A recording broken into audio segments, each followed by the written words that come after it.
ದೇಶಕ್ಕೆ ಸೈನಿಕರನ್ನ ಅರ್ಪಣೆ ಮಾಡಲಿಕ್ಕೆ, ಸೈನಿಕರನ್ನ ತಯಾರಿಸಲಿಕ್ಕೆ ನಮ್ಮ ಮೂಡಲಗಿ ನಗರದಲ್ಲಿ ಮಂಜುನಾಥ ಸೈನಿಕ ತರಬೇತಿ ಕೇಂದ್ರವನ್ನು ಹುಟ್ಟುಹಾಕಿ ಸಾಕಷ್ಟು ಶಿಬಿರಾರ್ಥಿಗಳನ್ನು ದೇಶ ಸೇವೆಗೆ ಸಮರ್ಪಣೆ ಮಾಡುತ್ತಿರುವ ಸಂಸ್ಥೆಯ ಸಂಸ್ಥಾಪಕರಾಗಿರ್ತಕ್ಕಂಥ ಲಕ್ಷ್ಮಣ್ ಅಡಿವಡಿ ಸರ್ ಅವರು ಈ ಸಭೆಯನ್ನು ಉದ್ದೇಶಿಸಿ ಒಂದೆರಡು ಮಾತನಾಡಲು ಅವರಲ್ಲಿ ಪ್ರಾರ್ಥನೆಯನ್ನು ಮಾಡಿಕೊಳ್ತಾ ಇದ್ದಾರೆ. ಸರ್ವಪ್ರಥಮ ಭಾರತಾಂಬೆಯನ್ನು ಮನದಲ್ಲಿ ನೆನೆಯುತ್ತಾ ಇವತ್ತಿನ ಕಾರ್ಯಕ್ರಮದಲ್ಲಿ 22 ವರ್ಷಗಳ ಕಾಲ ಸೇವೆಯನ್ನು ಸಲ್ಲಿಸಿ ನಿವೃತ್ತಿ ಹೊಂದಿ ತನ್ನ ತವರೂರಿಗೆ ಆಗಮಿಸಿದಂಥ ಶ್ರೀ ಗಣಪತಿ ಮಲ್ಲಪ್ಪ ರಡ್ರಟ್ಟಿ ಅವರೇ, ಅದೇ ರೀತಿಯಾಗಿ ನಮ್ಮ ಮೂಡಲಗಿಯ ಪುರಸಭೆಯ ಅಧ್ಯಕ್ಷರೇ, ಅದೇ ರೀತಿಯಾಗಿ ಶಿವಾಪುರ ಗ್ರಾಮದ ಪಂಚಾಯಿತಿ ಅಧ್ಯಕ್ಷರೇ, ಅದೇ ರೀತಿಯಾಗಿ ಚಿನ್ನಣ್ಣವ್ರ ಸರ್ ಅವರೇ, ಅದೇ ರೀತಿಯಾಗಿ ದಿವ್ಯ ಸಾನ್ನಿಧ್ಯವನ್ನು ವಹಿಸಿದಂಥ ಸ್ವಾಮೀಜಿಗಳೇ, ಅದೇ ರೀತಿಯಾಗಿ ಇಲ್ಲಿ ವೇದಿಕೆ ಮೇಲಿದ್ದಂಥ ಎಲ್ಲ ಗಣ್ಯಮಾನ್ಯರೇ, ಹಾಗೆ ನಿವೃತ್ತ ಎಲ್ಲ ಸೈನಿಕ ಮಿತ್ರರೇ, ನಾ ಎಲ್ಲಿ ಹೋದ್ರೂ ಒಂದು ಮಾತನ್ನು ಹೇಳ್ತೇನೆ ರೀ. ಬಹುಶಃ ನಮ್ಮ ಹುಡುಗರಿಗೆ ಕಾಯಂ ಗೊತ್ತದು. ಕಾಯುತ್ತಾ ಕುಳಿತರೆ ಒಳ್ಳೆಯ ದಿನಗಳು ಬರುತ್ತವೋ ಇಲ್ಲವೋ ನನಗೆ ಗೊತ್ತಿಲ್ಲ. ಕಾಯುತ್ತಾ ಕುಳಿತರೆ ಒಳ್ಳೆಯ ದಿನಗಳು ಬರುತ್ತವೋ ಇಲ್ಲವೋ ನನಗೆ ಗೊತ್ತಿಲ್ಲ. ಆದರೆ ಕಷ್ಟಪಟ್ಟು ಓದುವವನಿಗೆ ಮತ್ತು ದುಡಿಯುವವನಿಗೆ ಇಂದಲ್ಲ ನಾಳೆ ಒಳ್ಳೆಯ ದಿನಗಳು ಬಂದೇ ಬರುತ್ತವೆ. ಇದಕ್ಕೆ ಉದಾಹರಣೆ ಏನಪ್ಪ ಅಂದ್ರೆ ನಮ್ಮ ಗಣಪತಿ ಅವರು ನಾವು ನೋಡ್ಬೋದು.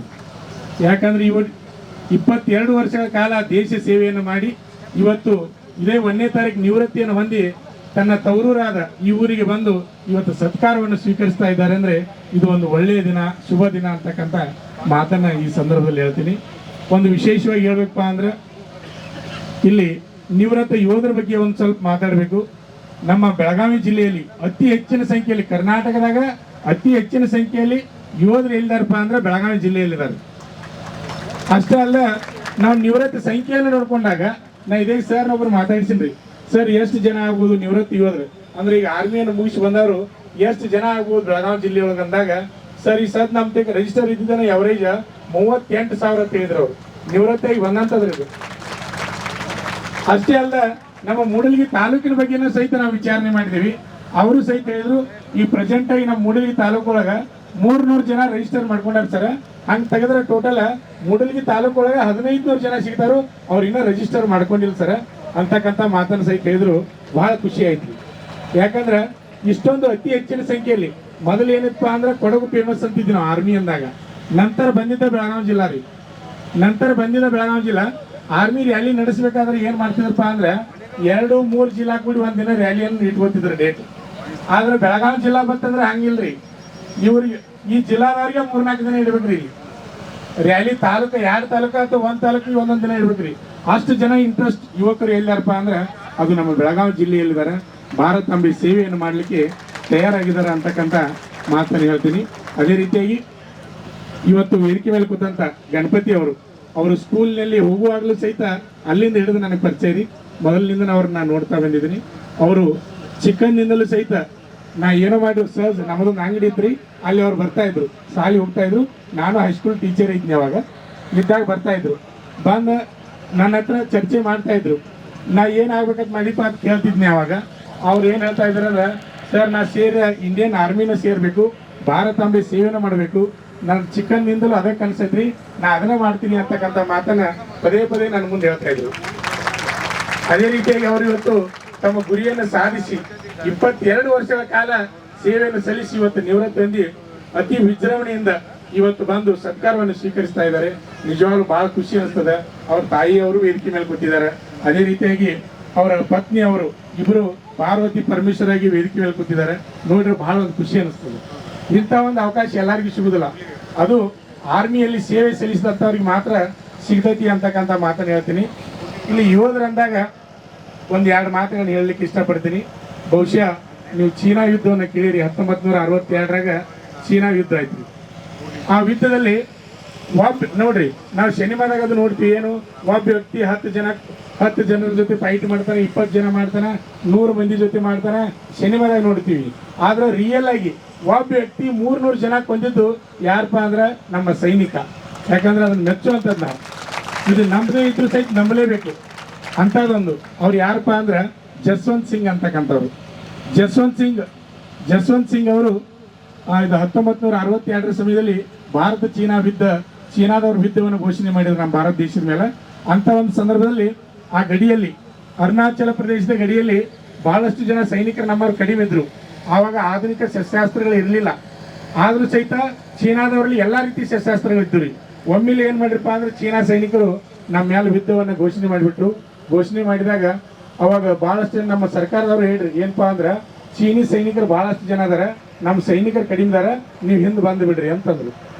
ಅಂತ ಒಂದು ಸಮಯದಲ್ಲಿ ಜಸ್ವಂತ್ ಸಿಂಗ್ ಹೇಳಿದ, ನಾನು ಬಂದಿದ್ದು ದೇಶ ಸೇವೆ ಮಾಡ್ಲಿಕ್ಕಾಗಿ, ನನ್ನ ಜೀವವಾದ್ರೂ ಸಹಿತ ದೇಶ ಸಲುವಾಗಿ ಹೋಗ್ಲಿ, ನಾವು ಯುದ್ಧ ಮಾಡಕ್ ತಯಾರದನಿ ಅಂದಾಗ ಅವನ ಜೊತೆ ಇಬ್ಬರು ಫ್ರೆಂಡ್ಸ್ ಸಾಥ್ ಕೊಟ್ರಿ. ಯಾರಪ್ಪ ಅಂದ್ರ ಗೋಪಾಲ್ ಮತ್ತು ಇನ್ನೊಬ್ರ ಹೆಸರು ತಿರ್ಲೋಕ್ ಸಿಂಗ್ ನೇಗಿ ಅಂತ ಹೆಚ್ಚಿದ್ರು.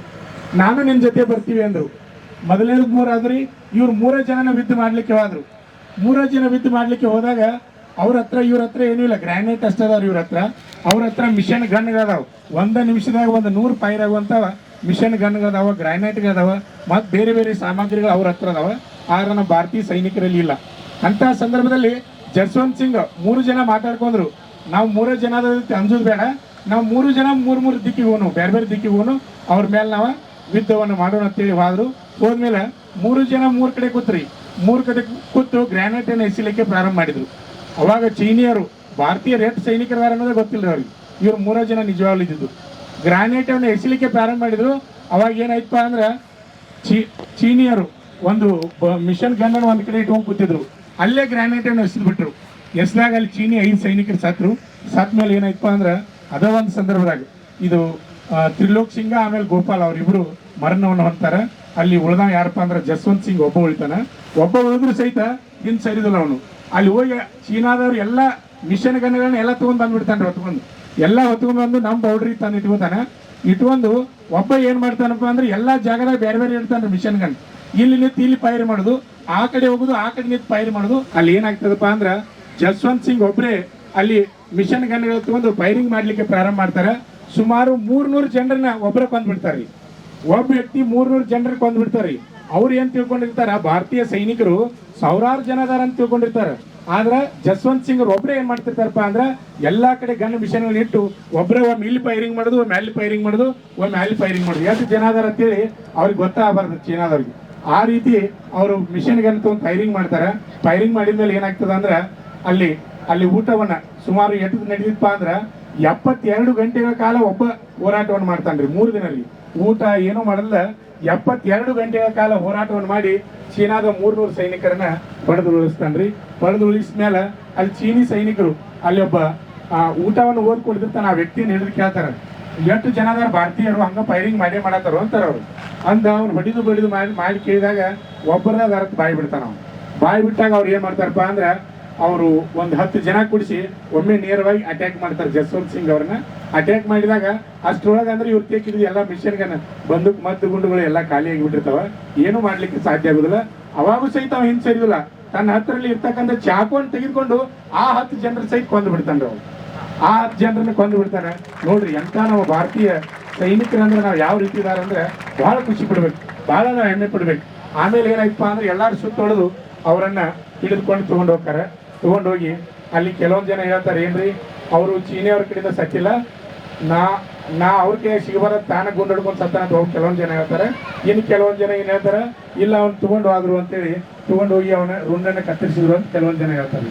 ಅಂದ್ರೆ ಸೈನಿಕರಂದ್ರೆ ಯಾವ ಟೈಪ್ ಇರ್ಬೇಕಂದ್ರೆ ಒಂದು ರಿಯಲ್ ಹೀರೋ ಯಾರಂದ್ರೆ ನಮ್ಮ ಆರ್ಮಿ ಯೋಧರಿಗೆ ನಾವು ರಿಯಲ್ ಹೀರೋರು. ಸಿನಿಮಾದಾಗ ನೋಡಿದೆಲ್ಲ ಅದು ರಿಯಲ್ ಹೀರೋ ಅಂತ ನಾವು ಇವ್ರಿಗೆ ಕರಿತೀವಿ. ಈಗಲೂ ಸಹಿತ ಜಸ್ವಂತ್ ಸಿಂಗ್ನ ಬಗ್ಗೆ ಒಂದು ದೇವಸ್ಥಾನ ಮಾಡ್ಯಾರಿ. ಅದು ಅರುಣಾಚಲ ಪ್ರದೇಶದಾಗ. ಅಲ್ಲಿ ಛತ್ತೀಸ್ಗಢ ಅಂತಾರ, ಛತ್ತೀಸ್ಗಢ ಅಂತ ಕರೀತಾರ. ಅಲ್ಲಿ ದೇವಸ್ಥಾನವನ್ನು ಮಾಡ್ಯಾರ. ದೇವಸ್ಥಾನ ಮಾಡಿ ಯಾವ ರೀತಿಪಾ ಅಂದ್ರ ಅಲ್ಲಿ ಜಸ್ವಂತ್ ಸಿಂಗ್ ಅವರ ಫೋಟೋನ ಇಟ್ಟಾರ. ಅವ್ರ ಬೆಲ್ಟು ಬ್ಯಾಚ್ಗಳನ್ನ ಇಟ್ಟು ಒಂದು ದೇವಸ್ಥಾನ ಮಾಡಿ ಪ್ರತಿನಿತ್ಯ ಮುಂಜಾನೆ 4 ಹೋಗಿ ಚಹಾ ಕೊಡ್ತಾರೆ ಅಲ್ಲಿಗ. ಆಮೇಲೆ ನಾಷ್ಟ 9 ನಾಷ್ಟ ಕೊಡ್ತಾರ. ಮಧ್ಯಾಹ್ನ 2 ಗಂಟೆಗೆ ಊಟ ಕೊಡ್ತಾರ. ರಾತ್ರಿ 8 ಗಂಟೆಗೆ ಹೋಗಿ ಊಟ ಕೊಡ್ತಾರೆ. ಈಗಲೂ ಸಹಿತ ಶಾಂತಿ ಇದ್ದಂಥದ್ದು. ಆಮೇಲೆ ಇನ್ನೂ ಅವ್ರು ಜೀವಂತ ಇದ್ದಾರೆ ಅಂತ ಬಹಳ ಜನ ತಿಳ್ಕೊಂಡಾರಿ. ಅಷ್ಟೇ ಅಲ್ಲ, ಇನ್ನೊಂದು ವಿಶೇಷ ಏನಪ್ಪಾ ಅಂದ್ರೆ ಪ್ರತಿ ತಿಂಗಳು ಅವ್ರಿಗೆ ಪ್ರಮೋಷನ್ ಸಹಿತ ಕೊಡ್ತಾ ಹೊಂಟಿದ್ದಾರೆ. ಈ ಮೇಜರ್ ಜಸ್ವಂತ್ ಸಿಂಗ್ ಅಧ್ಯಕ್ಷದಿಂದ ಕರೀತಾರ. ಅವ್ರ ಪೇಮೆಂಟ್ ಸಹಿತ ಪ್ರಮೋಷನ್, ಅವ್ರ ಸತ್ರು ಸಹಿತ ಅವ್ರಿಗೆ ಪ್ರಮೋಷನ್ ಕೊಡ್ತಾ ಇದ್ದಾರೆ. ಅಷ್ಟೇ ಅಲ್ಲದೆ ಇನ್ನೊಂದು ವಿಶೇಷ ನಾವು ಇಲ್ಲಿ ಏನಪ್ಪಾ ಅಂದ್ರೆ ಅವ್ರ ಫೋಟೋವನ್ನು ತಗೊಂಡು ಅವರ ಹುಟ್ಟೂರಿಗೆ ವರ್ಷಕ್ಕೊಮ್ಮೆ ರಜಾನ ಕೊಡ್ತಾರೆ. ಅವ್ರ ಬೆಲ್ಟು ಆಮೇಲೆ ಅವರ ವಸ್ತ್ರಾಭರಣಗಳು ಅವ್ರ ಫೋಟೋ ತಗೊಂಡು ಅವ್ರ ಊರಿಗೆ ತಗೊಂಡು ಹೋಗ್ತಾರೆ. ಅಲ್ಲಿ 1 ತಿಂಗಳು ರಜೆ ಅಥವಾ 2 ತಿಂಗಳು ರಜೆ ಇತ್ತಂದ್ರೆ ಅವ್ರ ಮನೆಯಲ್ಲಿ ಇಟ್ಟು ಮತ್ತೆ ರಜೆ ಮುಗಿದ್ಮೇಲೆ ಮತ್ತೆ ಫೋಟೋ ಅವರೆಲ್ಲ ವಸ್ತ್ರಾಭರಣ ತಗೊಂಡು ಮತ್ತೆ ಅರುಣಾಚಲ ಪ್ರದೇಶಕ್ಕೆ ಛತ್ತೀಸ್ಗಢ ಬಂದು ದೇವಸ್ಥಾನದಾಗ ಇಡ್ತಾರೆ. ನಿಜವಾಗ್ಲೂ ಬಹಳ ಖುಷಿ ಪಡ್ಬೇಕು.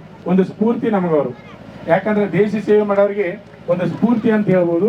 ಅಂತವ್ರು ಇನ್ನೂ ಸಹಿತ ಹೇಳ್ತಾರೆ ಏನಪ್ಪಾ ಅಂದ್ರೆ ಅಲ್ಲಿ ಅರುಣಾಚಲ ಪ್ರದೇಶದ ಬೌಂಡ್ರಿಯನ್ನು ಇನ್ನೂ ಸಹಿತ ಅವ್ರು ಕಾಯ್ತಾ ಇದ್ದಾರೆ ಅಂತ ಹೇಳ್ತಾರೆ. ಯಾರ ನಿದ್ದೆ ಮಾಡತ್ತಿದ್ರೆ ಅಂದ್ರೆ ಬಂದು ಎಬ್ಬಿಸ್ತಾರಂತ ಅವ್ರು. ಈಗೂ ಸಹಿತ ಆ ರೀತಿ ಒಂದು ಅಂದ್ರೆ ಎಚ್ಚರಿಕೆಯಿಂದ ಇರೋದು ಬಂದು ಎಬ್ಬಿಸ್ತಾರ. ಇನ್ನು ಕೆಲವೊಂದು ಜನ ಅವ್ರು ತೀರ್ಕೊಂಡಿಲ್ಲ ಅಂತಾರತ್ರಿ, ಅಂದ್ರೆ ಇನ್ನೂ ಜೀವಂತವಾಗಿದ್ದಾರೆ, ದೇಶ ಸೇವೆಗಾಗಿ ಜೀವಂತವಾಗಿದ್ದಾರೆ ಅಂತಕ್ಕಂಥ ಮಾತನ್ನು ಹೇಳ್ತಾರೆ. ಯಾಕೆ ಈ ಕಥೆಯನ್ನ ಹೇಳಿಪ್ಪ ಅಂದ್ರೆ ದೇಶದ ಸೈನಿಕರು ನಿಜವಾದ ಹೀರೋಗಳು ಅನ್ನಲಿಕ್ಕೆ ಈ ಕಥೆಯನ್ನ ಇಲ್ಲಿ ಹೇಳಿದೀನಿ. ಇಲ್ಲಿ ಮಾತನಾಡಲಿಕ್ಕೆ ಅವಕಾಶ ಕೊಟ್ಟಂತ ತಮ್ಮೆಲ್ಲರಿಗೂ ವಂದನೆಗಳು ಹೇಳ್ತಾ ನನ್ನೊಂದೆರಡು ಮಾತುಗಳನ್ನ ಮುಗಿಸುತ್ತೇನೆ. ಆತ್ಮೀಯ ವೀಕ್ಷಕರೇ, ನಮ್ಮಲ್ಲಿ SSC GD, ಅಗ್ನಿವೀರ ಆರ್ಮಿ ಮತ್ತು RPF ಹುದ್ದೆಗಳಿಗೆ ಪುರುಷ ಹಾಗೂ ಮಹಿಳಾ ಅಭ್ಯರ್ಥಿಗಳಿಗೆ ಪೂರ್ವಭಾವಿಯಾಗಿ ದೈಹಿಕ ಮತ್ತು ಲಿಖಿತ ಪರೀಕ್ಷೆಯ ತರಬೇತಿ ಕೊಡಲಾಗುವುದು. ಪ್ರವೇಶಗಳು ಪ್ರಾರಂಭವಾಗಿವೆ. ಅಭ್ಯರ್ಥಿಗಳಿಗೆ ನಾವೊಂದು ಚಾಲೆಂಜನ್ನು ಮಾಡ್ತಾ ಇದ್ದೀವಿ. ಅಭ್ಯರ್ಥಿಗಳೇ, ನಮ್ಮ ಸಂಸ್ಥೆಗೆ ನೀವು ತರಬೇತಿ ಬಂದು 3 ತಿಂಗಳು ತರಬೇತಿಯನ್ನು ಪಡೆದು ನೀವೇನಾದರೂ ಫೇಲ್ ಆದರೆ ಕೋಚಿಂಗ್ ಫೀಸ್ ವಾಪಸ್ ನೀಡುತ್ತೇವೆ. ಆದರೆ ನೀವು ಏನು ಮಾಡಬೇಕಪ್ಪ ಅಂದ್ರೆ ಪ್ರತಿಯೊಂದು ಪೀರಿಯಡ್ಗೆ ಕಂಪಲ್ಸರಿಯಾಗಿ ಪೀರಿಯಡ್ಗೆ ನೀವು ಅಟೆಂಡ್ ಆಗಬೇಕು. ಅಂಥ ಅಭ್ಯರ್ಥಿಗಳಿಗೆ ಮಾತ್ರ ಈ ಚಾಲೆಂಜ್ ಅನ್ವಯಿಸುವುದು. ಪಾಲಕರ ಆಶೀರ್ವಾದ, ಯುವಕರ ಪ್ರೋತ್ಸಾಹದಿಂದ ಸರ್ಕಾರದಿಂದ ಮಾನ್ಯತೆ ಪಡೆದು ಕರ್ನಾಟಕದಲ್ಲಿ ಯಶಸ್ವಿಯಾಗಿ 21ನೇ ವರ್ಷದಲ್ಲಿ ಮುನ್ನಡೆಯುತ್ತಿರುವ ಸಂಸ್ಥೆಯಿಂದ ಇಂಡಿಯನ್ ಆರ್ಮಿಯಲ್ಲಿ Agniveer, general duty, tradesman, army assistant officer, store keeper ಮತ್ತು ಟೆಕ್ನಿಕಲ್ ಹುದ್ದೆಗಳಿಗೆ ಅಗ್ನಿವೀರ ಇಂಡಿಯನ್ ಆರ್ಮಿಯನ್ನ ಸೇರಬಯಸುವ ಅಭ್ಯರ್ಥಿಗಳಿಗೆ ಪೂರ್ವಭಾವಿಯಾಗಿ ಕಂಪ್ಯೂಟರ್ ಬೇಸ್ಡ್ ಎಕ್ಸಾಮ್ ಹಾಗೂ ದೈಹಿಕ ಪರೀಕ್ಷೆಗಳಿಗೆ ತರಬೇತಿ ನೀಡಲಾಗುವುದು.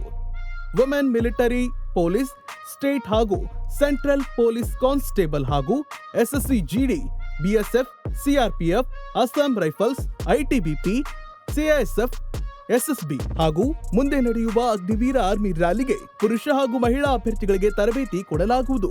ಹಾಸ್ಟೆಲ್ ಸೌಲಭ್ಯ ಕೂಡ ಇರುತ್ತೆ.